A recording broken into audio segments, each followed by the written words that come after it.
Hola, muy buenas, bienvenidos de nuevo al canal. Seguimos con el curso de PowerShell. En este caso vamos al capítulo número 11, donde vamos a ver las estructuras repetitivas. Las estructuras repetitivas son aquellas que nos van a permitir ejecutar un trozo de código tantas veces como necesitemos o tantas veces como pida el usuario en algunas ocasiones. En el vídeo anterior, en el vídeo 10, vimos lo que es la estructura de flujo de control switch con su break default y vimos también cómo hacer switch con valores y también con condiciones. En este caso lo que vamos a ver aquí son las estructuras repetitivas, por qué son necesarias, tipos de la estructura repetitiva dependiendo de cuándo se evalúa la condición de parada. Vamos a ver que la condición de parada es aquella que hace que la estructura repetitiva pare de ejecutarse y vamos a ver que tiene una estricta relación con lo que son los arrays, porque a la hora de recorrerlo vamos a poder utilizar estructuras repetitivas para poder recorrer todo un array sin ningún problema. Bueno, ¿qué son las estructuras repetitivas? Como digo aquí, son imprescindibles para todo el lenguaje de programación porque nos van a ayudar a no tener que repetir infinitamente nuestro código, sino que vamos a poder encerrarlo en una estructura repetitiva y ejecutarlo tantas veces como necesitemos. El caso más fácil que se me ocurre, imagínate que sin estructuras repetitivas te dice algún cliente, te dice, quiero un programa que escriba 100 veces la palabra hola y no tiene estructura repetitiva. ¿Cómo lo haría? Pues tan simple como escribir 100 veces la palabra hola. Si son 100 no pasa nada. ¿Qué pasa si son 10.000? Pues ya sería un poco más tedioso, ¿vale? Nosotros, el ser humano por definición, llámanos vagos, llámanos prácticos, pero nos gusta ser eficientes en nuestro trabajo y no tener que escribir 1000 veces la misma cosa, ¿o bien? No somos monitos con teclado, como ven aquí, y vamos a intentar utilizar las herramientas que nos da el lenguaje de programación, este y cualquiera, para poder hacer lo que queramos con el menor esfuerzo posible. ¿Son imprescindibles? Sí, ¿por qué? Porque muchas veces los programas no son cerrados. ¿Y esto qué quiero decir? Que no es que tú tengas un algoritmo que siempre se va a ejecutar en base a la misma entrada y va a dar la misma salida, sino que muchas veces un programa en tiempo de ejecución va a recibir parámetros, va a recibir argumentos, va a recibir datos de entrada del usuario y en base a eso va a tener que hacer ciertas cosas. Con lo cual es imprescindible que tengamos instrucciones de repetición que puedan utilizar esos valores de entrada o parámetros para ejecutar un algoritmo más o menos veces, ¿vale? Y son imprescindibles porque el valor de condición de parada, como he dicho antes, se pueden dar en tiempos de ejecución. La primera que vamos a ver es la instrucción más sencilla que es la instrucción while. De hecho, si la traducimos sería mientras. Y es muy sencilla porque tiene dos cosas. Tiene una condición, un bloque que es la condición que quieres evaluar y cuando se cumpla dicha condición lo que va a ejecutar es un bloque de código encerrado entre llaves. Fijaros que es muy sencillo. Eso lo va a hacer mientras se cumpla la condición, con lo cual es muy importante que en el bloque de código hagamos algo con la variable que utilizamos para la condición, porque si no sería un bucle infinito, ¿vale? Como digo aquí, la estructura más fácil de entender y tiene dos bloques, lo que es la condición y el bloque repetir. Y lo que os digo aquí, si no modificamos la variable que tenemos para la condición, si esa variable nunca se modifica, la condición siempre se cumple, con lo cual vamos a tener un bucle infinito, que de hecho habrá pasado más de una vez. Aquí tenemos el while más sencillo que se me ha ocurrido, casi lo que hemos dicho antes. Si te dicen que escribas 100 veces la palabra hola, fijaros que lo que hemos hecho es inicializar una variable en 0, que es la que vamos a utilizar como condición, como la variable que vamos a utilizar en la condición de parada, y ahora decimos, mientras veces, que es la variable que hemos definido con 0, sea menor que 100, escríbeme hola. Y fijaros que luego lo que hacemos es incrementar en una unidad la variable veces. ¿Para qué? Para que la siguiente iteración veces valga 1 y así sucesivamente hasta que deje de cumplirse la condición. ¿Cuándo va a dejar de cumplirse la condición? Pues cuando veces valga 100. Cuando veces valga 100 va a dejar de cumplirse la condición y ya iría a la siguiente línea después del while. Tan simple como eso, no tiene más historia. Y aquí tenemos un ejemplo de while infinito, que os va a pasar más de una vez seguramente. Cuando veáis que vuestro código se queda ejecutándose indefinidamente porque en alguna sentencia de control iterativo no habéis puesto condición de parada o no es correcta. Esto no va a terminar nunca, ¿por qué? Pues porque a veces siempre va a valer 0. Como siempre va a valer 0, siempre va a ser menor que 100. Y si siempre es menor que 100, no va a terminar nunca de ejecutarse. Es tan simple como eso. Luego tenemos otra instrucción de iteración que es muy parecida al while, que es el do while. Pero en este caso tiene la contraposición de que el while primero preguntaba y luego ejecutaba, y el do while lo hace justamente al revés. Primero ejecuta el bloque de repetición al menos una vez y después pregunta. Mientras se siga cumpliendo la condición, vuelve a ejecutar el bloque de ejecución. Así que es exactamente igual que el otro, pero se ejecuta como mínimo una vez el bloque de instrucción repetitiva. No tiene más historia. Aquí tenemos un ejemplo. Inicializamos una variable i que vale 0 y ahora decimos haz este bloque de control de código mientras que i sea menor que 5.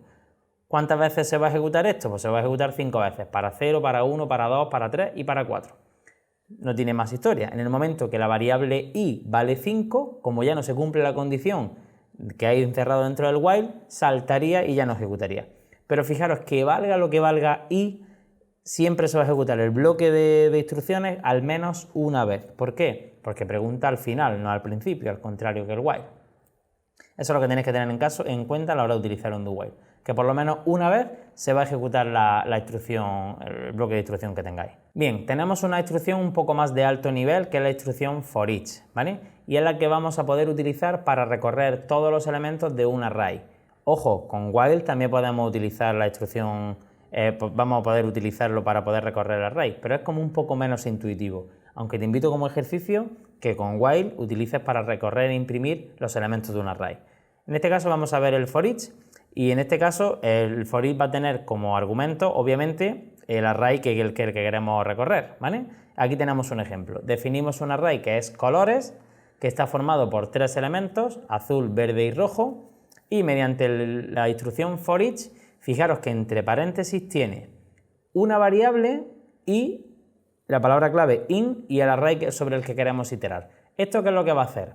Va a iterar tantas veces como elementos tenga el array y la variable c va a coger el valor de la posición correspondiente del array según el número de iteración. Parece muy complejo, ¿verdad? Pero es muy sencillo. La primera iteración, ¿cuánto va a valer c? Va a valer la primera posición del array, que es azul. La segunda posición va a valer verde y la tercera posición va a valer rojo, ni más ni menos. Con lo cual, ¿esto qué va a imprimir? Va a imprimir azul, va a imprimir verde y luego va a imprimir rojo, cada uno en una nueva línea porque tiene una instrucción de write host independiente. Miradlo porque es muy sencillo, muy sencillo. No os liéis con nada de nada. Aquí me acabo de dar que aquí hay un error y es que no es $i. Aquí no se imprime $i, se imprime $c, ¿vale? Estos son los fallos de poner código que no se prueba. Pero aquí sería $c, olvidaros del $i porque aquí no hay i de ningún tipo. Así que lo que hace es lo que hemos dicho, c va a valer azul, verde y rojo, cada valor en cada una de las iteraciones, ni más ni menos. Y aquí tenemos un ejemplo también muy sencillo volviendo a utilizar el operador punto punto. Creamos números, que es, recordad que el operador punto punto lo que genera es un array de todos los valores enteros desde el primero hasta el último. En este caso va a valer 1, 2, 3, 4, 5, 6, 7, 8, 9 y 10. Y lo que va a hacer es que la variable n va a tomar todos esos valores dependiendo de la iteración en la que esté. Y lo que va a imprimir es los números del 1 al 10, 1 por cada línea, ni más ni menos. Pues bien, una vez visto el for each, que lo vamos a utilizar solamente para los arrays, vamos a utilizar ahora la instrucción for, que es la típica de todos los lenguajes de programación. La instrucción for sirve para casi cualquier cosa, sobre todo cuando sabemos a priori el número de veces que queremos que algo se ejecute, aunque también se puede dar en tiempo de ejecución, pero previamente ya sabemos más o menos el número de veces que quiero que se ejecute. Se puede ejecutar exactamente igual con while, pero es mucho más visual. Consta de 3 bloques, ¿vale? Bueno, de tres cosas, sería más bien de 4. 3 sería lo que hay dentro del paréntesis más el bloque de instrucciones a repetir, pero lo veremos con un ejemplo. El primer bloque, inicialización. Dice, esta sección se ejecuta una sola vez. Se utiliza para determinar el valor de la variable que será utilizada para la condición posterior. En este caso, dentro del for vamos a tener una variable que es la que vamos a utilizar dentro del for para evaluar la condición y la que vamos a utilizar normalmente de índice si queremos recorrer un array. Ahora lo veremos con un ejemplo muy fácil. Luego, después de inicializar la variable que se ejecuta, recuerda, una sola vez, tenemos la condición. Esa condición es la que nos va a verificar si quiero que se ejecute el bloque de control o no quiero que se ejecute. Eso se va a ejecutar en cada iteración del for, ¿vale? Lo primero que se va a ejecutar antes de ejecutar el bloque de instrucción. Y la tercera parte es la zona de incremento. Esa variable que hemos inicializado en el primer paso se va a incrementar en una o las unidades que nosotros definamos al final del bloque de instrucción. Y eso se va a ejecutar tantas veces como se ejecute el for. Ya os digo, no os preocupéis que en el ejemplo lo vamos a ver muy sencillo. Este sería el bloque, este sería una plantilla base de for en el que tenemos for y luego entre paréntesis tenemos inicialización, condición, incremento. Y luego un bloque que sería una o 10.000 líneas de código que quiero que se ejecute tantas veces como el for ejecute, ¿vale? Aquí tenemos el primer caso de ejemplo.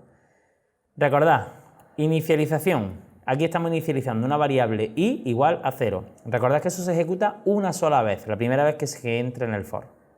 Luego tenemos el bloque de condición. ¿Qué condición tenemos aquí? Mientras que i sea menor que 10. Y luego tenemos el bloque de incremento, que es i++, que eso es lo que va a hacer incrementar en una unidad en i al final de cada instrucción. ¿Eso qué es lo que va a hacer? Pues i va a tomar los valores desde el 0, 1, 2, 3, 4, 5, 6, 7, 8 y 9. Y al 10 no, porque cuando llega al 10 va a saltar la condición y se va a ir después del for. Con lo cual va a imprimir,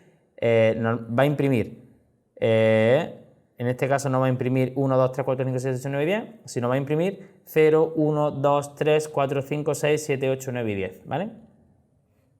Corregido. Va a imprimir 0, 1, 2, 3, 4, 5, 6, 7, 8 y 9. El 10 no lo va a imprimir porque al no ser menor que 10 saltaría, ¿vale? Y no tiene más historia. Fijaros que esta es la plantilla base y esta es lo que nosotros queremos, ¿vale? No tiene más historia. Aquí tenemos otro ejemplo. Tenemos una variable fin que sería... Aquí tenemos otro ejemplo. Tenemos una variable fin que se la pedimos al usuario, la convertimos a entero porque recordad que lo que se leen son un string, y lo que hacemos es, empezamos en 0, mientras que i sea menor que fin i++, y eso imprime la variable i.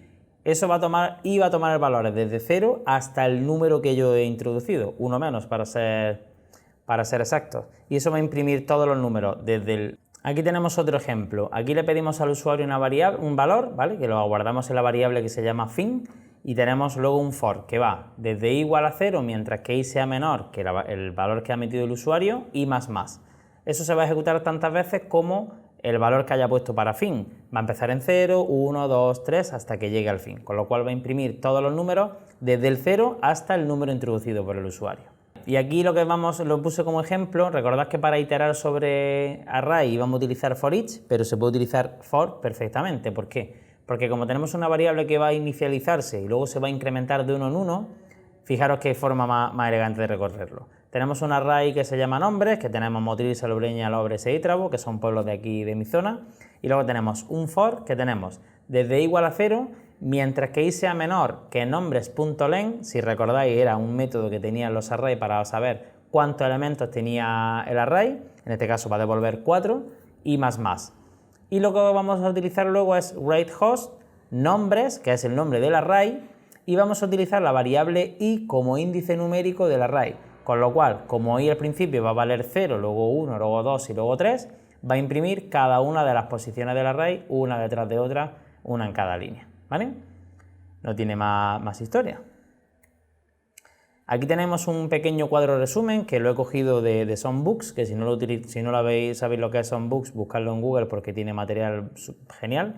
Y aquí tenéis un poco de resumen de lo que es un while, un do while, lo que es un for, ¿vale? Y aquí lo tenéis muy sencillo. Fijaros que aquí tenéis también el do until, que nosotros no lo hemos visto, sería como algo al contrario que el while, mientras se cumpla, y el until sería mientras no se cumpla. Pero para no liar un poco no lo he querido mostrar.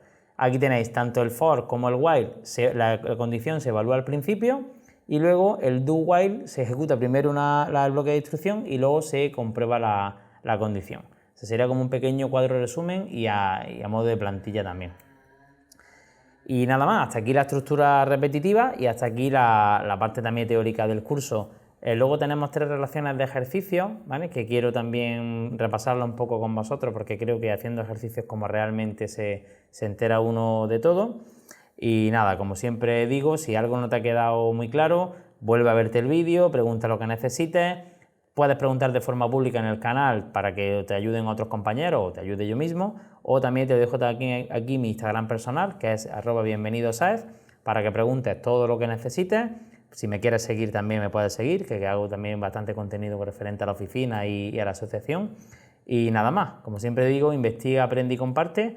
Y si necesitas cualquier cosa ya sabes dónde encontrarnos. Nos vemos en el siguiente vídeo. Chao, chao.